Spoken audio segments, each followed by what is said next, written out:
Welcome back to Plastic Surgery Untold, greatest podcast in the world, as voted by us. Today I want to answer the question,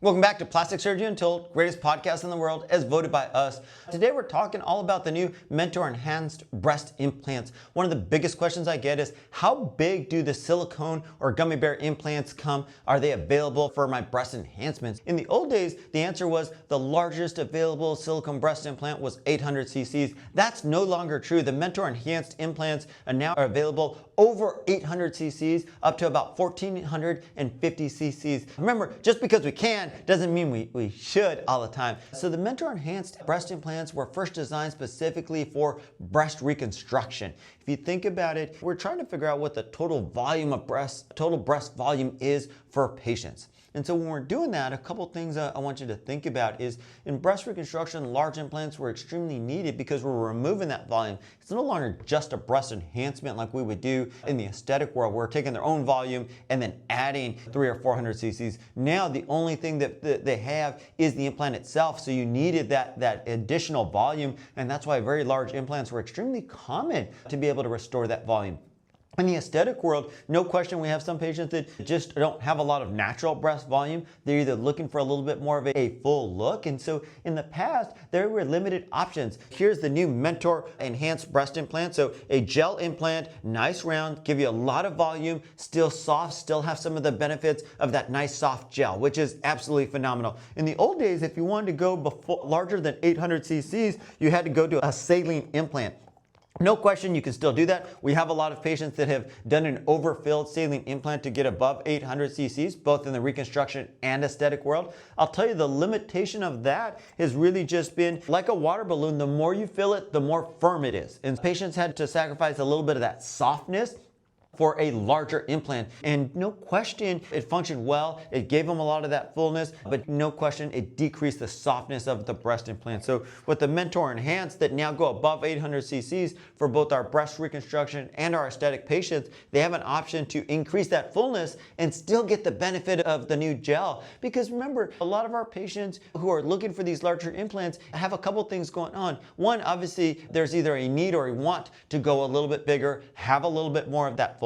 But two, most of the time they have a limit to the amount of natural breast tissue that they have, whether removed because of breast reconstruction or need for a mastectomy or prophylactic mastectomy, or in the aesthetic world, they had it done because they just didn't have a lot of natural breast tissue and wanted more of that fullness. So either way, you don't have that natural breast tissue, that's that insulation layer around the implant that gives you that nice fullness, that creates a really, really good space for this. And so the idea behind this, if you think about it, is that you can get that fullness, you get the benefits of the gel, and still get into a great spot. I don't want to mislead people. A couple really key important points here. One, the new Mentor Enhanced implants are only FDA approved for breast reconstruction currently. We can still use them in the aesthetic world off-label. Many aesthetic treatments are done off-label, but something really to discuss with your plastic surgeon. Second, it does have some implications of how you do this in terms of a warranty and a few other things to make sure you discuss with your plastic surgeon. The other things to think about in terms of this, because it's a new product in the aesthetic world, it does have a premium price. So make sure you discuss that with your plastic surgeon so there's no surprises, okay? A couple other things when you're thinking about what implant size is best for you. No question, it's great to have more options. No question, this has enhanced our options for patients, and there's a lot of both reconstruction and aesthetic patients that are going to be absolutely ecstatic about this, but we still can't go from someone who is an A cup with no breast implant to 1400 cc's. That's not going to be safe. That your tissue isn't going to tolerate that. You're going to have problems if you can even get the implant in that breast pocket. To go to these larger sizes, it either has to be part of this breast reconstruction, or in the aesthetic world, most commonly what happens is we stair step these up. So someone who's had an implant wants to go a little bit bigger, that skin and tissue stretched, bigger pocket, and now we can slowly increase that to get you to a good spot where it can be done safely. You also have to think about, the larger the implant we go, there's pros and cons like anything in life.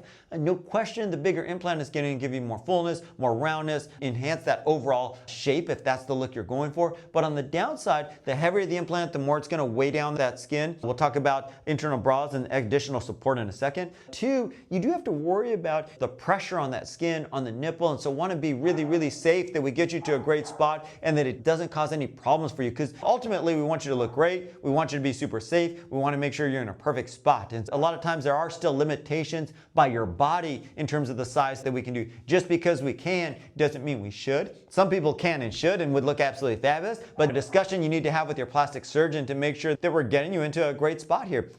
Other things to think about when you're doing this is you still want to make sure that you're doing this in a very safe manner. And a lot of that is setting yourself up for success. And we talked a little bit about the additional weight. Most of the time when I do one of these larger implants, I'll do it in combination with an internal bra or some of the mesh support, because the heavier that implant, the more it's going to weigh on that skin. And so doing something to help support that implant, take a little bit of weight off the skin, thicken up that capsule is going to be super helpful, because if you have a large implant but it weighs the breast down, then you're going to have some struggles in terms of it sitting in a great spot, because a lot of times when patients are using these larger implants, they're looking for more of that upper pole fullness, they're looking for more of that upper pole shape.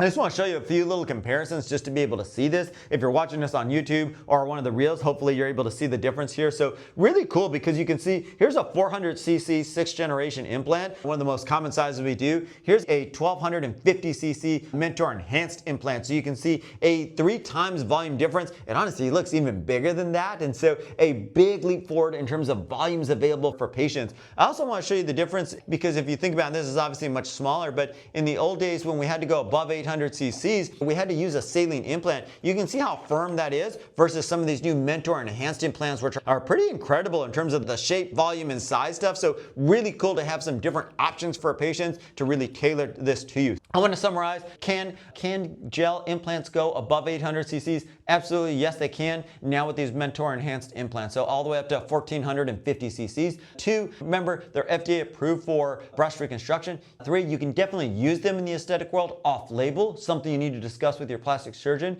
4, making sure that just because we can doesn't mean we should. So discuss with your plastic surgeon that this is this is a good idea. Many times when I do these larger implants, somebody already has a 5, 6, 7, 800 cc implant, and we're now going bigger. So in the past, saline was our only option, overfilled saline implant. That's not true anymore, which is super, super exciting in terms of this. Also discuss what it means it's not FDA approved for aesthetics, because there are a few little subtle things in terms of warranty and other stuff really want to make sure patients are educated about, so they're making an informed decision about getting to a great spot. So super excited to be able to share this with you guys. I think this is going to be a big change, a huge opportunity for patients that are looking for more fullness, more shape in terms of this. Something for you guys. All right, guys, Plastic Surgery Untold, greatest podcast in the world as voted by us. Check us out anywhere you get your favorite podcast, iHeart, Spotify, Pandora, or check us out on YouTube if you want to see some of the examples of these implants. More to come. We'll see you guys soon. Thanks for seeing us. Bye.